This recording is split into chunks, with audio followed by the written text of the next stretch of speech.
중요한 것은 다시 계속 기도하다가 신하들이 수근수근 된 얘기를 들으면서 지금 뭔가 좀 심상치 않은 일이 났구나 물어보니까 애가 어떻게 됐냐고 물어보니까 애가 죽었습니다. 그 얘기를 들었을 때 다윗이 어떻게 반응했느냐가 중요합니다. 다윗은 어떻게 반응합니까?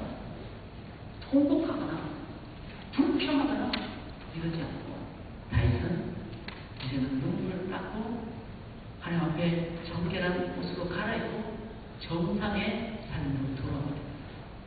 다윗의 기도의 목적이 무엇입니까? 다윗은 아기를 살려달라고 하는 기도가 목적이 아니라 하나님, 아기를 살려주시면 좋겠습니다. 그러나 이 아기는 하나님의 손에 달려있는 존재이므로 무슨 왕처럼 죽는다 했다가 기도하면 15년 살려줄 수도 있고 아니면 죽여도 좋고 이것은 전적으로 하나님께 달려있습니다. 제 온 마음을 하나님께 올려드립니다. 라는 기도를 드렸기에 다윗은 애가 죽었다는 얘기를 들었을 때 이것은 하나님 뜻에 합당하신 것입니다. 하나님께 내 마음을 드렸기에 난 이것을 받습니다라고 눈물을 씻고 정상으로 돌아갔습니다. 사랑하는 여러분, 여기에 우리가 범죄하지 않는 죄를 이길 수 있는 아주 중요한 요소가 들어가 있습니다.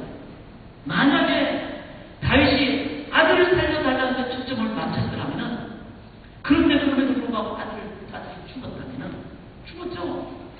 죽은 그 상황에 아들을 살려줬는데 초점 맞췄다면 다윗은 엄청난 고통을 당했을 겁니다. 그리고 막 불평했을 겁니다. 만약에 하나님 아들 살려주셨는데 아들이 살아났습니다. 그러면 다윗의 마음은 어떠세요? 아들은 살아났지만 다윗의 마음에는 하나님을 전적으로 향하는 마음이 아니라 아들이 살아났다는 그 액면밖에 없습니다. 거기에는 계속해서 범죄할 가능성이 큽니다. 우리 마음속에 하나님, 내가 죄 안 짓겠습니다. 내 마음속에 이제는 나쁜 것도 안 보고 나쁜 행동도 안 하고 나쁜 생각도 안 하고 그렇게 살겠습니다. 나는 죄 안 짓겠습니다. 하나님, 그 순간 그런 목적으로 여러분들이 기도를 하시거나 그렇게 목표를 두고 신앙생활을 하시면 그거는 아니라는 것입니다.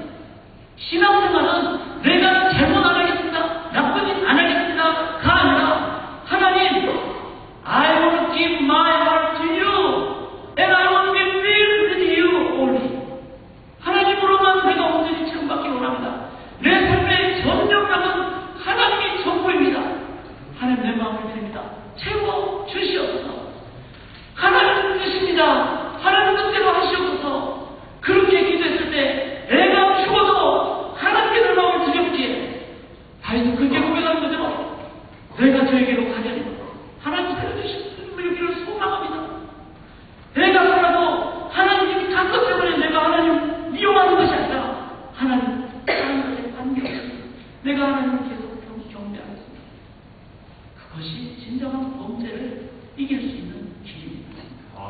하나님을 체험하지 않고서는 결코 우리는 나의 도덕적인 의지와 나의 생각과 노력으로 죄성을 가진 인간이 죄를 이길 수 없는 존재라는 걸 여러분들이 기억하셔야 합니다.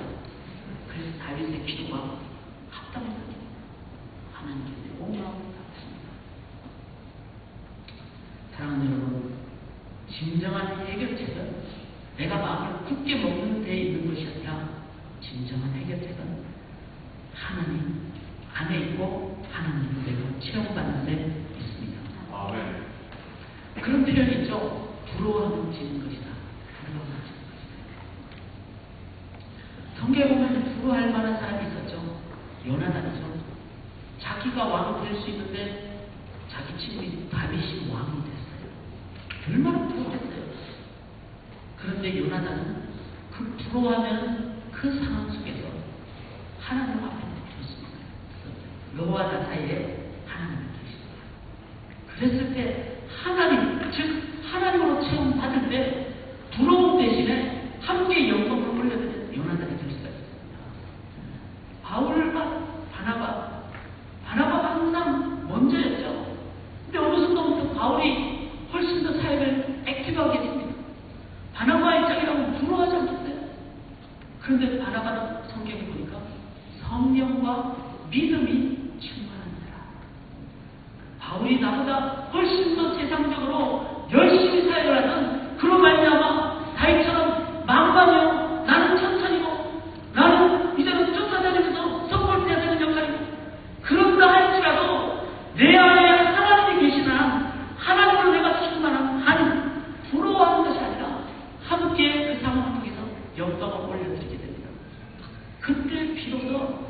진정한 하나님으로 인한 모든 상황 가운데 기쁨과 풍성함으로 예배자가 될 수가 있습니다. 목회자인 저도 관계 친구 목회자들이 뭐 이런 일을 했다더라, 아니면 또 지역교회에서 이런 일들이 일어났다더라 얘기 들으면 부러워할 수도 있죠. 인간의 마음은 다 지는 것이고 시험 드는 것이고 어려울 수밖에 없는 경험입니다.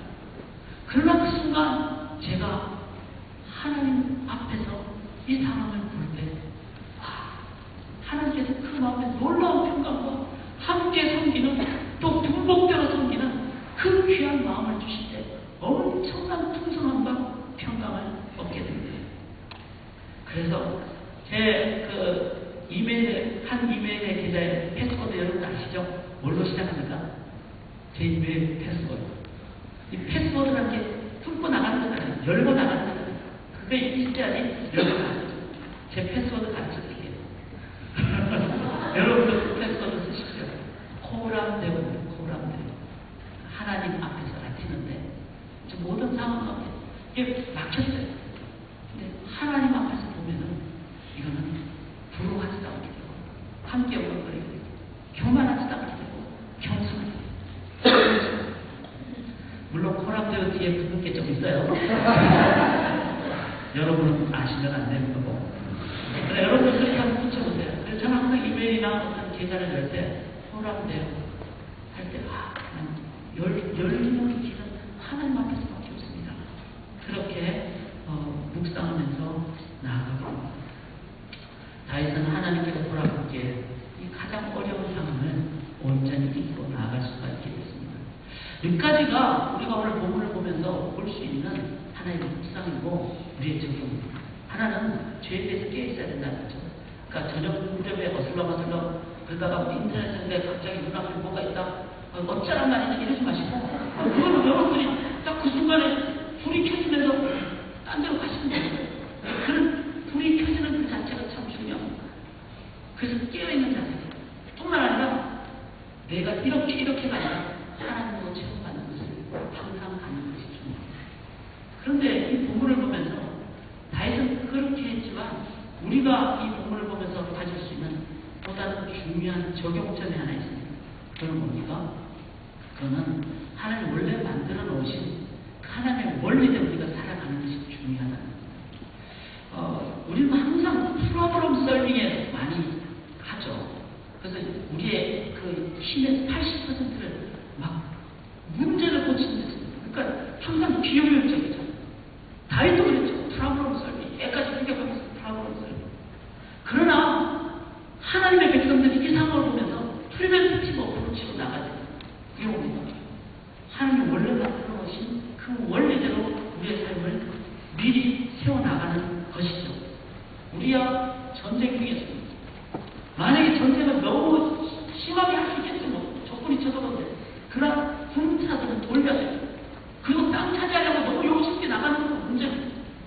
하나님 안에서 가정을 지키는 부분은 철저하게 만들어가야 됩니다. 솔로몬은 성전을 지을 때 일꾼들의 일을 분담할 때 3분의 2, 1년에 8개월은 가정과 그 가족인을 돌려보냈어요. 그 1년에 4개월만 나와서 성전을 짓도록 그렇게 로테이션을 했어요. 왜 그렇죠? 가정을 안 지키면 문제가 생기기 때문에. 하나님의 나라는 가정 부부는 기도 외에는 분방하지 말아요. 그래서 우리가 기록이 보면 정말 심각하게 생각해요. 내가 결단하면서 우리가 떨어졌을 때 내가 계속 새벽 기도 나오고 기도하게